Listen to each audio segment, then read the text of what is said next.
Iha, this, Suni, hearing, Rahi, remained, Prabhu, Sri Caitanya Mahaprabhu, Inshat, slightly, Hashiya, smiling, Ikali, at that time, Ika, one, Viprabhamana, Nilila, met.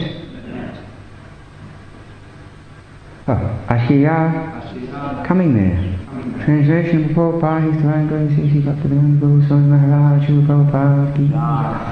Translation, while Tapana Mishra and Chandrasekhar were thus talking with Sri Caitanya Mahaprabhu, he only smiled slightly and remained silent. At that time, a Brahmana came there to meet the Lord.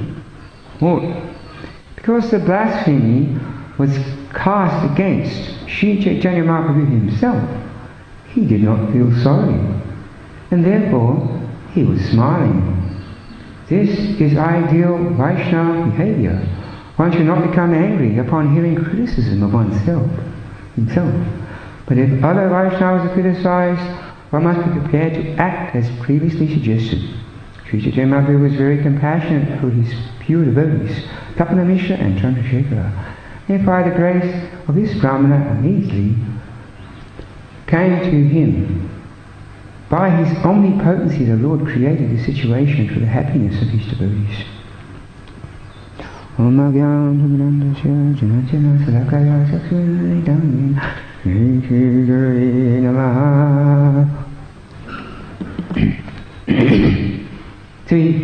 See here, Lord Caitanya, as he playing the part of a pure devotee, is teaching us by his example that one should be tolerant and humble and forgiving. These are very special qualities of a Vaishnava. Just like in the Bhagavad Gita here, as this verse in chapter 16. The Supreme Personality of Godhead said, fearlessness, purification of one existence, cultivation of spiritual knowledge, charity, self-control, performance of sacrifice, study of the Vedas, austerity, simplicity, non-violence, truthfulness, freedom from anger, renunciation, tranquility, aversion to fault-finding, compassion to all living entities, freedom from covetousness, gentleness, modesty, steady determination, vigour, forgiveness, fortitude, cleanliness, and freedom from envy, and from the passion for honour. These transcendental qualities of the son of Bharat belong to godly men endowed with divine nature. That's a nice verse that says it. So it's an interesting verse. Actually, this whole we're hearing about the godly spiritual qualities and nature born of the mode of goodness, which is conducive and auspicious for progressing on the path of Krishna consciousness. And it is said that such qualities can be cultivated by all classes of people from all stages of life. Thus it will be possible for anyone to rise to the highest platform of transcendental realization. So these qualities, such as tolerance, humility, compassion, forgiveness, are within us, and they naturally manifest as we purify our consciousness through this bhakti yoga process. So this is so these Mayavadis, these are very offensive. Actually, Mayavadi thinks everything's Maya. Even when it comes to Krishna, his transcendental form, his pastimes, his qualities, they think it's all Maya, all illusion. Nothing is real. The only reality is Brahma. And where is Brahma? It's in all of us. It's like you get a $100 note and you go to the bank, you cash it in for 100 $1 coins. And where are those coins? In each of our pockets. But somehow or other God got diffused and we all became God. So Mayavadi means also that they're completely in Maya. There's so much in Maya that they don't even realise they're in Maya. And they have their philosophy, but it's not really a philosophy at all. It's just what they say.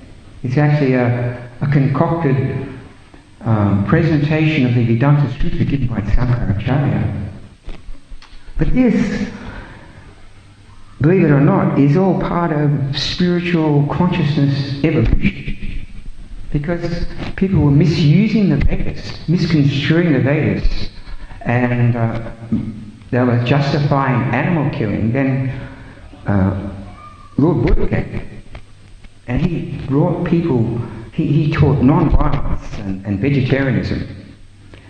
And then of course, but he, in doing that, because people were misusing the Vedas, he preached against the Vedas. He said, don't read the Vedas, just listen to me.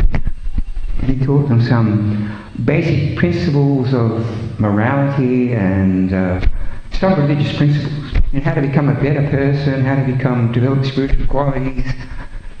And then of course, Lord Shiva came as Sankaracharya. He brought people from Buddhism to impersonalism, re-established people's faith in the Vedas.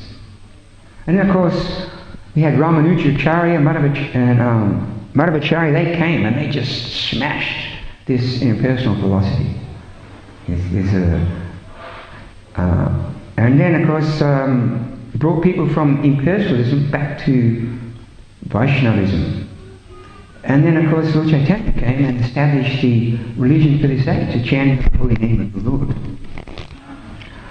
So, of course in this verse we'll see how Lord Caitanya, he came and he had a special agenda. He wanted to establish this Yuga Dharma even within the class of male, and get them all chanting the holy name. And it's interesting, I mean this verse, it kind of evolves. It's very... So I mean, this whole concept of forgiveness is a quality which is absolutely crucial for our peace of mind, for any peace and harmony within the world, especially in this modern age of hypocrisy and quarrel. It's such an absolute crucial quality that one must develop. If we cannot forgive, then there's no possibility of any relationships surviving on any level, whether it's husband and wife, friend and friend, neighbour and neighbour, even nation or nation. You know, maintaining resentment and hatred and vengefulness actually affects our own heart.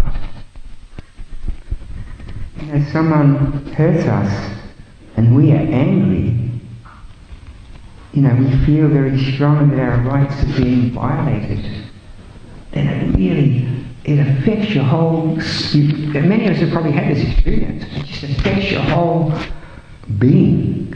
It's like, especially if you carry that vengefulness. It's like picking up a burning hot coal and you're holding on to it, and day after day, week after week, year after year, with this intention of throwing this burning hot coal onto our abusers. So the question is, who suffers? The answer is we suffer. If we keep this blazing fire in our heart, it will burn to ashes. All our virtue, our spiritual quality, make our life just simply miserable. Even medical science, you know, they have proved that emotional turbulence, especially poison or you know, the poison of hatred or ill intentions towards others creates emotional and physical disease in the body. So if we withhold our free choice, we always have that free choice to forgive someone. It's like we see Lord Caitanya, they're offending him, dishonouring him, but he's forgiven them in his heart. But if we withhold that free choice to forgive someone, we simply remain a victim of that person who has hurt and abused us. We may carry that. Some people carry it. These things for their whole life. They just carry this great burden. Of course, it's easy to talk about forgiveness theoretically, but how to practice it? How to practice it? When your mind, when our mind and our heart are in turmoil due to injustices done to us. When people dishonour us, people insult us and try and find fault in us. Therefore, it's so important that we understand that philosophically what's taking place when this happens. The Bhagavad Gita teaches, in essence, that we're not this body. We're not this body, we're not this mind, that we're eternal souls, transmigrating, changing bodies, life after life, appearing in one of the 8,400,000 species of life. And of course, besides this gross body, you have this subtle body, made up of mind, intelligence, ego. And of course we can't see these things with our gross material senses. So what happens? When we're offended, or insulted, or dishonoured, we naturally become disturbed. Because we're so fully absorbed in physical and mental activities and physical and mental identities. Thinking in terms of, and this is a natural consequence of being a conditioned soul in this material world. We have this false ego. We identify with this body. I am a man, I am a woman, I am a doctor, I'm a student, I'm a businessman, a mother, a father, I'm an Australian, Indian, Russian. Some people identify, I'm a cricketer or I'm a footballer. Ultimately, I'm this body. And the goal of life, for the general mass of people, the goal of life is simply to enjoy this body and this world. And therefore, any affliction that interferes with that enjoyment, with the body and mind and ego, it causes incredible pain. And this is why people, you see so many people, so much, in this age of boxing and equality, so much conflict between nations, between people, between families, between couples. So in our bhakti school, we learn this material body, it's like a car, it's like a vehicle, and the real self of the soul, which is us, is the driver of the car. When we tell people that, people say, well, if I'm not this body and I'm a soul, what's a soul? So the Bhagavad Gita tells us the soul is an anti-material particle, just a little infinitesimal inside, like a spark that resides in the heart region of liberative entities. So our eternal spiritual identity as a soul is that of being an eternal loving servant of the Supreme. So to the degree we become fixed in that realization, fixed in that knowledge and understanding, and identify ourselves as being loving servants of Krishna, then we won't be affected by dishonour and afflictions aimed at our material body.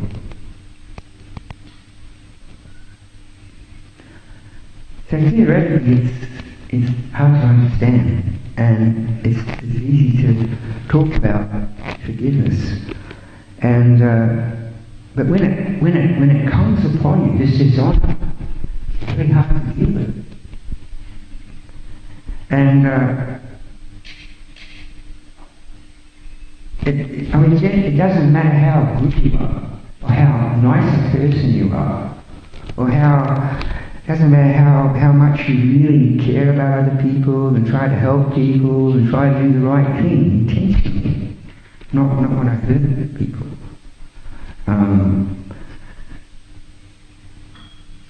However, what happens is, especially we see this amongst the people out in the world, maybe not so much amongst the devotees, but we see that people out of ignorance and frustration, lack of proper spiritual education and training, they become addicted to all kinds of vices and immoral acts, and people are just always just stressed out. They're full of anxiety.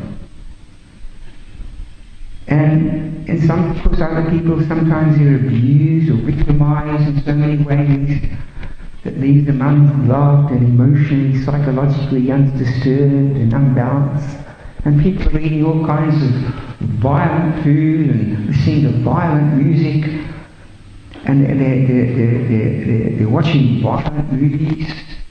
And therefore we see people just lashing out at other people due to frustration, due to being stressed out, due to the influences of this modern violent age. So sometimes it happens, that we get this coming. And it's, and you've got to understand that, everyone has a good side, and it's due to the Supreme Lord. Therefore, when we're under attack by someone, you see this, when you're on the street, especially you learn this, when you're out there distributing books, trying to preach to people, sometimes you get this violent attacks of these people, these scum, these people who are trying to, and therefore devotees, we try and develop this mood that we don't condemn them, rather we try and feel sympathy for them. We realise that, they're living in, we try and help them, we feel sorry for them.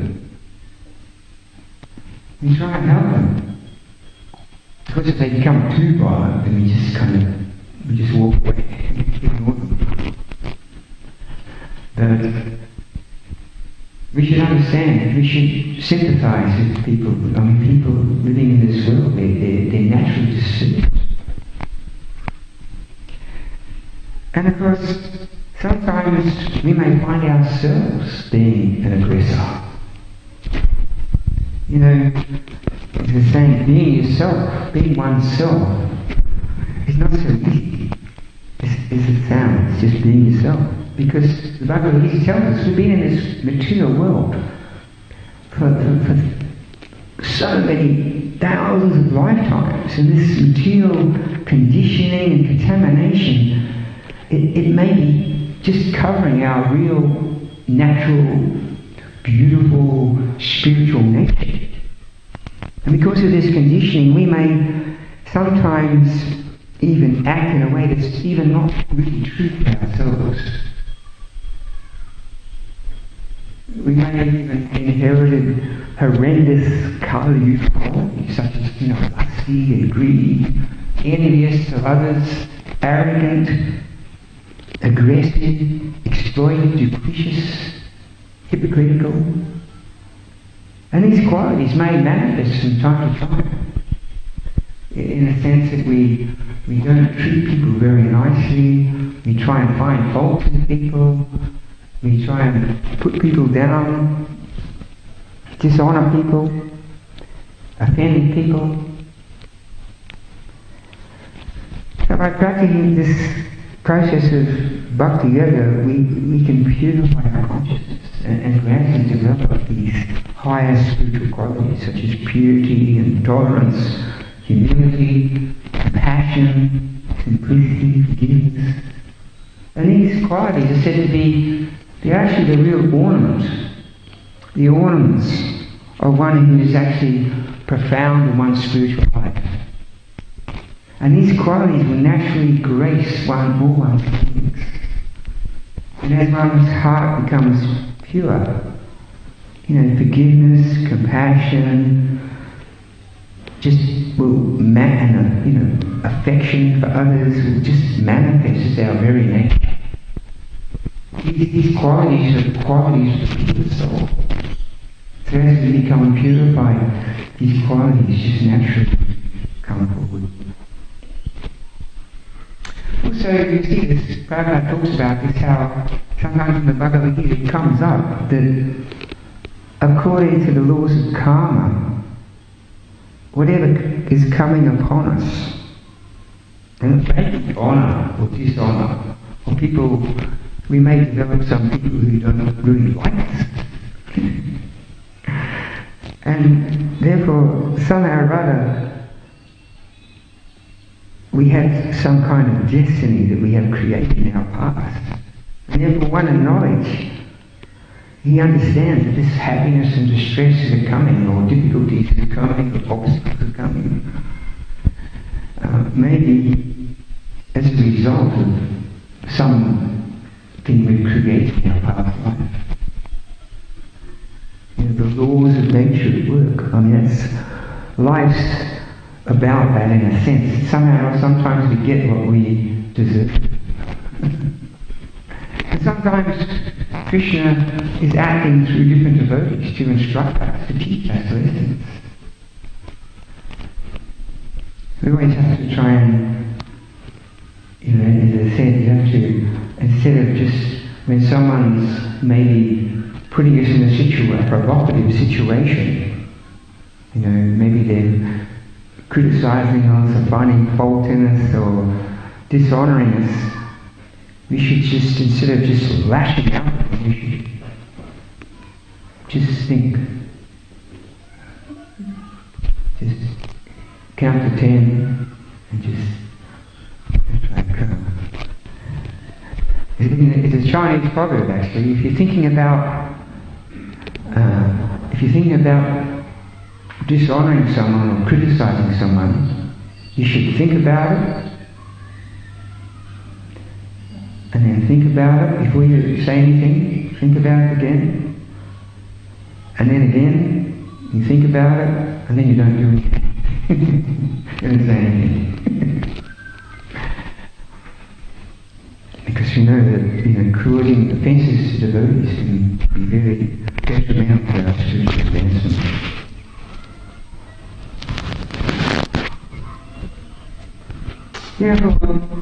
You see that in the Bhagavatam, it talks about this, how when insults, blame, dishonour, difficulties, obstacles come into our life, we should just accept them graciously.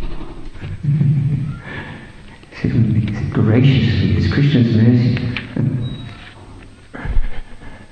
So according to the great saints of our Vaishnava tradition, the definition of love is the capacity to just endlessly forgive. So forgiveness means changing our own attitudes and perceptions. It means actually to be the well-wisher even of our persecutors and thinking in terms of their welfare. So ultimately, in conclusion, peace and happiness will never come in trying to get revenge for those who have cheated us or hurt us. And of course, Bhagavad Gita teaches us that the Supreme Lord, He's all forgiving. And He has the power to forgive anyone and everyone for any sins or abuses or blasphemies. With a moment we simply surrender to Him and accept His guidance and instructions in life. And this is what happens here in this story. These Mayavadis, they're very offensive. They're telling this Lord Caitanya, they're just thinking this Lord Caitanya is just a fanatic. He's just some kind of person of this world. He's just dancing and chanting like a sentimental fanatic. He's not even acting as a proper sannyasi. When Lord Caitanya, you see as this verse progresses, he came there to actually bless them, to give them mercy. And when he came there, he actually exhibited this incredible effulgence, and they became so attracted to him. And then eventually they invited him to speak on the Dhamma philosophy. So Lord Caitanya, he showed for each of every sutra, he showed the defects of Sankaracharya's explanation of the Dhamma Sutra.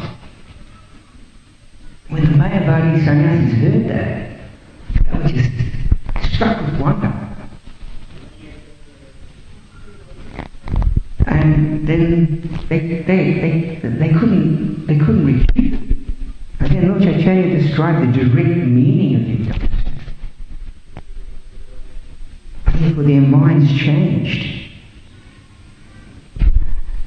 And they also he went into elaborate description of the process of devotional service to the Lord, and the chanting of the holy names. And these Maharajas, they actually took up the chanting of the Hare Krishna mantra. It said they actually, in the Caitanya, it said they took it up always, and as a constant practice. They started chanting the holy name of the Lord.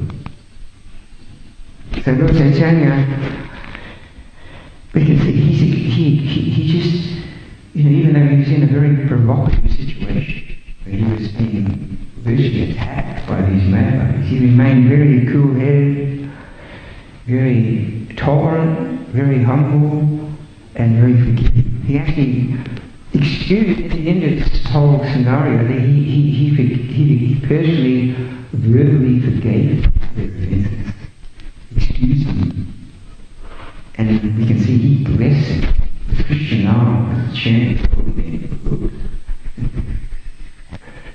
Thus, we see, Chokra Mishra Chandrasekhar, who was so disturbed by this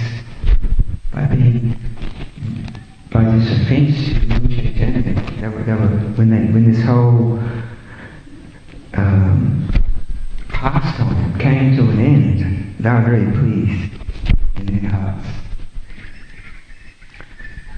And of course, the message in this verse that one should never hear, what does it say, as previously suggested. One should become very angry upon, would not become angry upon hearing the criticism of himself, but if other Vaishnavas are criticized, one must be prepared to act as previously suggested. And there's three different ways, I think. One should try and philosophically defeat that person, or one should give up one's life. And if one can't do that, one should just leave that place.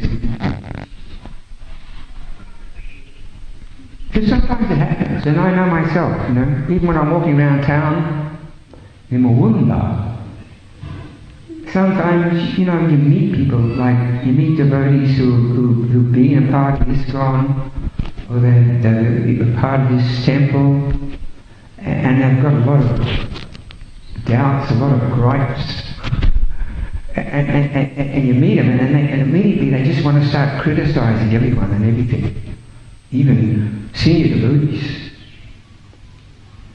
and they kind of corny you.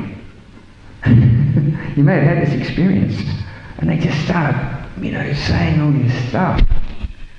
Hearing criticism of Vaishnavas, even not even criticizing themselves, it affects your consciousness. It affects your spiritual advancement, and it even affects your faith.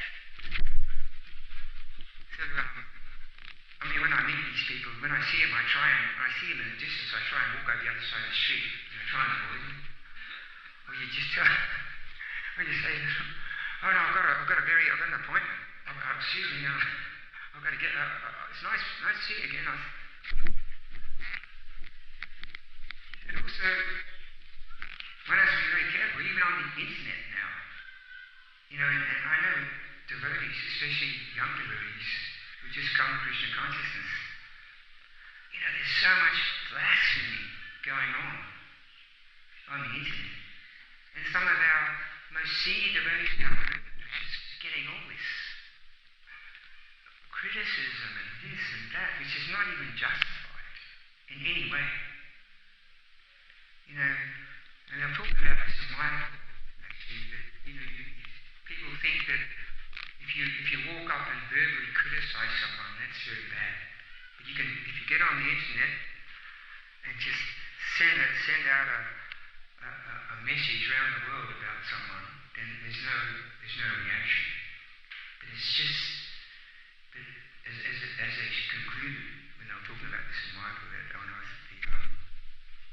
doing the Bhakti Shastra course there, that actually it's just equally offensive and detrimental to one's spiritual advancement. And one should never go to these sites and read these things.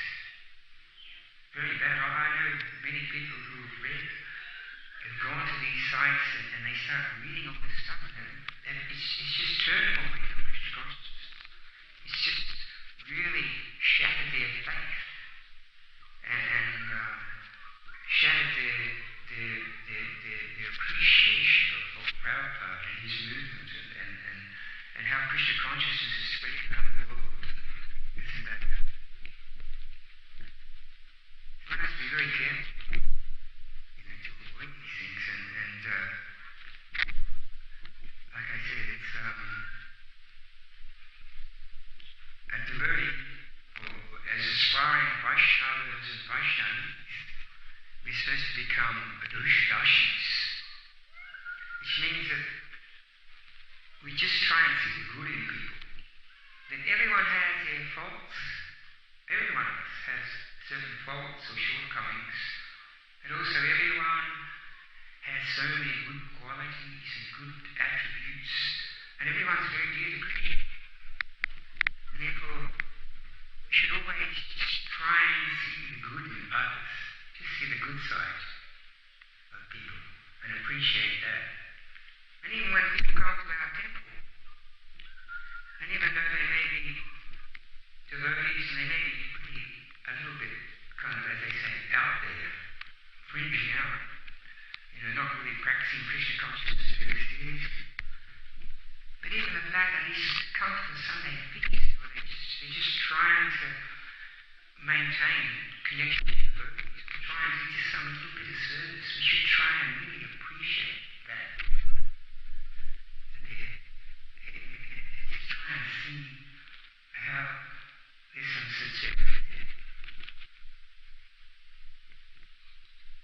Even Prabhupada, in one place, he said, people may be, devotees may be out there in the world and they may be breaking all the principles, but as long as they don't eat meat, they can still be considered devotees and they should be respected. So, I might finish there. Does anyone have any questions?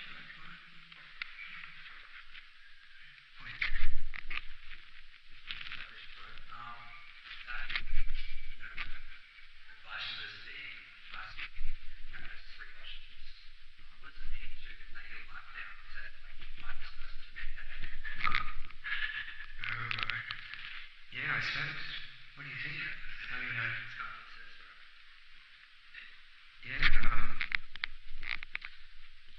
I think it's really just emphasizing the point that it's so detrimental.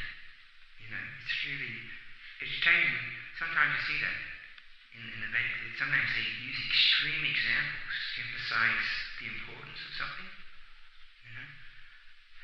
It's not suggesting you tie a big rock onto your bed and jump into the Ganga. But I think it's just stressing the point that it's so important to really not heed criticism of Vaishnavas. It's just important. And of course, it says in this previous verse, if you can't give up your life, he said, just leave that place. Just walk away. Just really, generate.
but I think it's when you see stuff, as soon as you don't get drawn into it, when you see stuff that comes up, just immediately reject it. Don't try and think, let's check it out, and then you start reading it.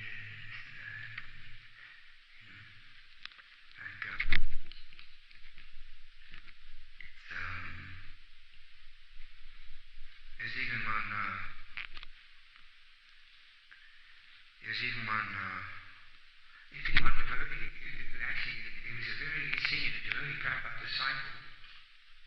In Sydney, he used to give a very Brahminical devotee, used to worship all the Shiva grounds, give classes. But then he went to university to do his PhD. And he lost association with devotees for a while. And then he started listening to all these lecturers and scholars, and they convinced him that Sridhar Maharaj, Prabhupada quite often he adds support to his purports by quoting Sridhar Maharaj.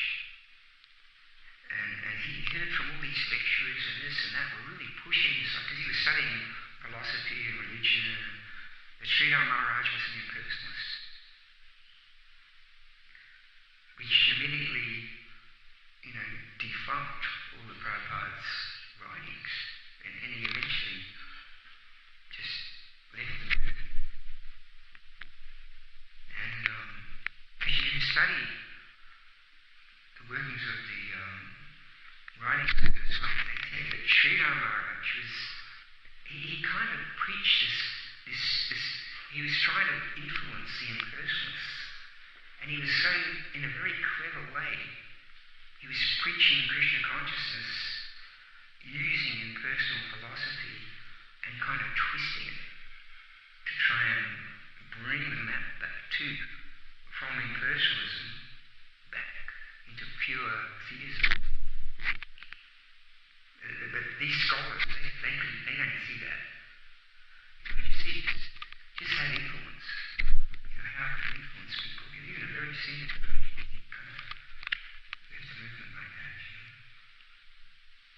You have to be very careful.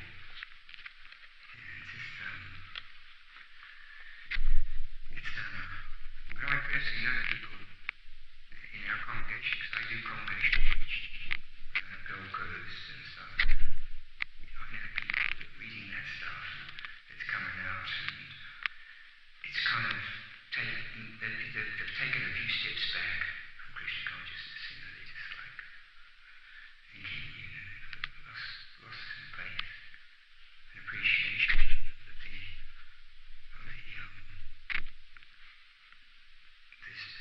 status of Krishna consciousness. Jai Shri Prabhupada ki, Shri Caitanya Caritamrita ki.